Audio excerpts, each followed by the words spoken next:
दोस्तों, आज की कहानी एक ऐसे कस्बे से शुरू होती है जहाँ ज्यादातर पैसे वाले लोग ही रहते थे। इस कस्बे में एक रेस्टोरेंट भी था। यहाँ खाने के साथ साथ दारू भी मिलती थी और इसके मालिक का नाम नसीम था। नसीम का काम काफी अच्छा चल रहा था, इसलिए वह एक और नौकर की तलाश कर रहा था। इस कस्बे में थोड़ी ही दूर कुछ ऐसे लोग भी रहते थे जो पानी के लिए भी तरसते थे और जीने के लिए भी काम करने को तैयार थे। इसी बीच उन्हें पता चलता है कि पास के कस्बे में मजदूरों की जरूरत है, जिसके बाद वह सभी उस कस्बे में आ जाते हैं। नसीम भी नौकर की तलाश में उनके पास पहुंच गया। जल्दी ही उसे एक लड़की मिल जाती है जो उसके काम की लग रही थी। इस लड़की का नाम बेला होता है और वह नसीम के कहने पर उसके साथ चल पड़ती है। जब वो दोनों नसीम के घर की तरफ जा रहे थे तो नसीम की नजर कर्नल पर पड़ी, जो हाथ में गन लिए अपने घर से बाहर निकला था।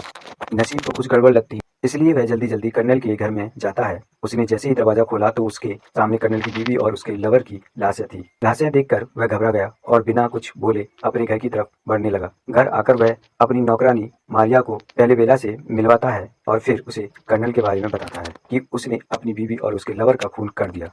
मारिया को सब बताकर वो जल्दी जल्दी अपने रेस्टोरेंट पहुंचता है। यहाँ कर्नल अपने दोस्तों के साथ बैठा था। कर्नल के साथ ही उसे शाबाशी दे रहे थे क्योंकि उसने अपनी पत्नी और उसके प्रेमी को मारकर महान काम किया है। जबकि उनकी बातें सुनकर नसीम हैरान हो रहा था। कुछ ही पलों में यह बात पूरे इलाके में आग की तरह फैल गई, जिसके बाद लोग उसकी पत्नी के बारे में कई तरह की बातें करने लगे। कुछ का कहना था कि उसका कस्बे के कई मर्दों के साथ चक्कर था, तो कुछ कह रहे थे कि कर्नल उसकी प्यास नहीं बुझा पाता था, इसलिए वह दूसरों के पास अपनी प्यास बुझा जाती थी। यहाँ कुछ लोग कर्नल को महान समझ रहे थे तो कुछ लोग उसको राक्षस भी मान रहे थे। एक नंबर का कमीना आदमी भी बोल रहे थे क्योंकि उसकी नजर हमेशा जवान लड़कियों की बदन पर रहती थी। शाम को कर्नल की बीवी का फ्यूनरल था, जिसमें नसीम के अलावा पूरे कस्बे में से सिर्फ एक ही औरत आती है जिसका नाम नीमो था। फ्यूनरल खत्म होते ही कर्नल पार्टी में शामिल होता है, जिसका इंतजाम उसके दोस्तों ने किया था। इस पार्टी में मजे करने के लिए लड़कियों का भी इंतजाम किया गया था और यह सब देखकर नसीम एक बार फिर हैरान होने लगता है। पार्टी खत्म होने पर नसीम अपने घर आया तो बेला घर के बाहर ही लेटी हुई थी। नसीम के पूछने पर वह कहती है कि मैं तुमसे पहले कैसे सो सकती हूँ। यह सुनकर नसीम उसे समझाता है कि तुम्हें इंतजार करने की जरूरत नहीं, अपना काम खत्म कर तुम आराम कर सकती हो। नसीम के पड़ोस में एक अमीर आदमी का घर था जिसमें रीटा नाम की नौकरानी काम करती थी। घर के कामों के साथ साथ वह आते जाते लोगों को लुभाने का काम भी करती थी। उधर रेस्टोरेंट में नसीम बेला के बनाए घोड़े अपने ग्राहकों में बांटता और इसी बीच सबकी नजर कर्नल पर पड़ती, जो अपनी बीवी और उसके प्रेमी की लाशों को दफनाने जा रहा था। अब सबका कहना है कि दोनों का प्यार सच्चा था, तभी तो मरने के बाद भी दोनों साथ में रहेंगे। नसीम ने अभी तक शादी नहीं की थी और वह सबको बताता है कि अगर शादी के बाद मेरी बीवी ने ऐसा किया होता तो मैं उसके टुकड़े टुकड़े कर देता, क्योंकि जिस गाँव से मैं आया हूँ वहाँ धोखा देने की सजा भी यही होती है। बेला के बनाए पकौड़े सबको बेहद पसंद आते हैं, इसलिए नसीम खुश होकर बेला के लिए एक तोहफा लेकर आता है। काफी रात हो गई थी। वो जब बेला के पास आता है तो वह बिना कपड़ों के सो रही थी। नसीम खुद को संभाल कर एक तोहफा देता है, जिसे देखकर बेला बेहद खुश हो गई। जबकि बेला का नशीला बदन देखकर नसीम खुद को ज्यादा देर तक रोक नहीं और वो बेला को दबोच लेता है। बेला तो पहली नजर में ही नसीम को दिल दे बैठी थी, इसलिए वे भी उसका साथ देने में लग जाती है। बेला नसीम के साथ रिश्ता बनाकर खुश थी, इसलिए वह दिल से घर के सारे काम करने लगी, जबकि नसीम पूरा दिन बेला के ख्यालों में खोया रहता। ऐसे ही एक दिन वो बेला के ख्यालों में डूबा हुआ था और अचानक उसे किसी गड़बड़ का एहसास हुआ, क्योंकि रेस्टोरेंट में सन्नाटा छा गया था। लेकिन जब उसने हिम्मत करके बाहर देखा तो सामने बेला खड़ी थी और सभी लोग उसे ही देखकर चुप हुए थे, क्योंकि वे पहली बार सबके सामने आई थी।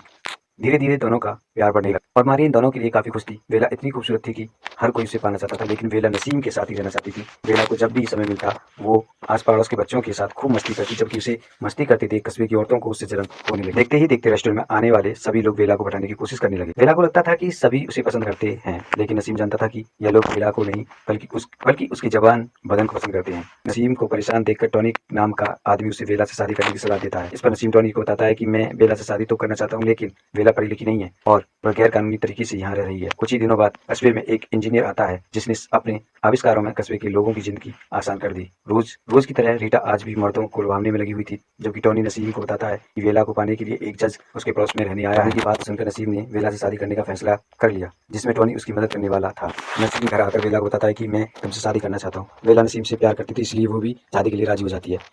जल्दी ही दोनों की शादी हो गई। नसीम और बेला तो इस शादी से खुश थे, लेकिन मारिया उससे भी ज्यादा खुश। दिन भर काम करके जैसे ही नसीब घर पर आता तो बेला उसकी बंदूक को सहलाकर उसकी सारी थकान दूर कर देती थी। नसीम उसे अपने साथ हर जगह ले जाने लगा, लेकिन जल्दी ही वह समझ गया कि बेला अमीर लोगों का रहन सहन कभी नहीं अपना सकती। अब तो उसे बेला के अनपढ़ होने पर भी शर्म आने लगी थी। इसी बीच इंजीनियर को रीटा के मालिक की बेटी वीना से प्यार हो गया। दोनों जब भी मौका मिलता तो वही शुरू हो जाते, लेकिन जैसे ही इस बात का पता वीना के पिता को लगा तो उन्होंने इंजीनियर को वीना से दूर रहने की धमकी दे दी, जिसके बाद वह दोनों कस्बे से भाग गए और यह बात भी आग की तरह पूरे कस्बे में फैल गई। बीना के जाने से रीटा खुश थी क्योंकि वो जेरी नाम के आदमी को पसंद करती थी, जबकि जेरी को बीना पसंद थी। और अब बीना को जाते ही जेरी के करीब आने लगी थी। उसने जेरी को एक खत लिखकर सब कुछ बता दिया और इस तरह इन दोनों का भी चक्कर शुरू हो गया। एक रात कस्बे के एक जाने माने आदमी को किसी ने गोली मार दी, जिसके बाद पूरा कस्बा हमलावर को ढूंढने लग गया और हमलावर बचता बचता नसीम के घर में घुस गया। नसीम इस वक्त नींद में था, लेकिन वेला ने कोई आड़ सुन ली। जब वेला देखने के लिए उठी तो हमलावर ने उसे पकड़ लिया, और जो उसी का दोस्त फैनी था। फैनी उसे बताता है कि मुझे टॉनी के पिता ने हमला करने को कहा था। इसके बाद फैनी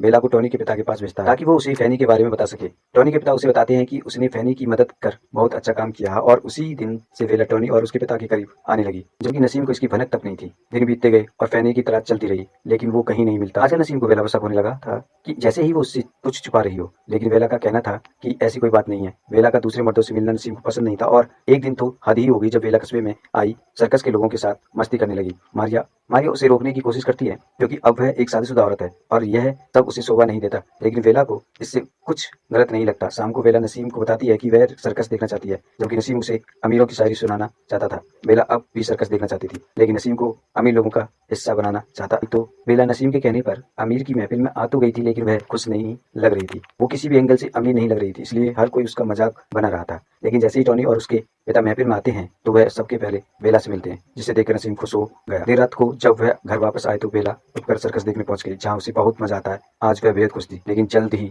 उसकी जिंदगी में तूफान आने वाला था। अगले दिन जब वह नसीम रेस्टोरेंट में गया तो उसका एक नौकर चोरी कर रहा था। नसीम उसे पीटने लगा और मार से बचने के लिए नौकर कहता है कि तुम्हें मुझ पर नहीं बल्कि अपनी बीवी पर ध्यान देना चाहिए, जो रोज तुम्हारी ही दोस्त टॉनी को अपना रस पिलाती है। उसकी बात सुनकर वो जल्दी जल्दी अपने घर पहुंचता है। यहाँ सच में वेला टॉनी के साथ थी। टॉनी उससे माफी मांगता है, लेकिन नसीम उसकी पिटाई कर वहां से भगा देता है और उसने वेला को अपने घर से जाने को कह दिया। हर बार की तरह यह बात भी सबको पता चल गई। नसीम वेला से बहुत प्यार करता था और वह चाहकर भी उसे मार नहीं सकता था, इसलिए उसके एक वकील दोस्त ने टॉनी और वेला पर यह इल्जाम लगा दिया कि टॉनी की मदद से वेला ने नसीम से नकली शादी की थी ताकि वह इस कस्बे में आराम से रह सके। जल्दी ही सभी ने मान लिया कि इनकी शादी नकली थी और इस तरह नसीम बदनामी से बच जाता। कर्नल की तरह नसीम भी जश्न मनाने लगा तो खुश तो बहुत था, लेकिन फिर भी उसे हर जगह वेला ही नजर आ रही थी।